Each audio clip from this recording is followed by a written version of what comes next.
আলিঙ্গন নামটা দেওয়ার পেছনে একটা কারণ আছে। কারণ বর্তমান যে সমাজ আছে, যারা আধুনিক সমাজ, অত্যাধুনিক সমাজ, সেই অত্যাধুনিক সমাজ যদি এই দুর্বল বা এই দুর্লভ শিল্পটাকে আঁকড়ে না ধরে, তাহলে শিল্পটাকে বাঁচিয়ে যাওয়া সম্ভব না। তো এবছরের থিম আমাদের হচ্ছে নৌকাকে নিয়ে। নৌকা বলতে নৌকাকে অনেক জায়গায় অনেক রকম কাজ রয়েছে। আমাদের কাজটা সম্পূর্ণ মাঝিদেরকে নিয়ে।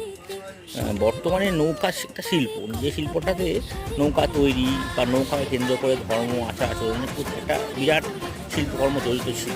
বর্তমানে আমরা যদি দেখি যে যুগের অগ্রগতি বা যুগ যেভাবে এগিয়েছে, বা এই শিল্পটার পিছিয়ে, ফলে প্রচুর লোক নিজেদের এই রোজগার ছেড়ে শিফট করছে। শুধু বাংলাতে 141 রকম নৌকা চলতো প্রকারে, সেই প্রকারটা কমতে কমতে আজকে 3টে দাঁড়িয়ে গেছে। মানে এতটাই কমছে দিনে দিনে।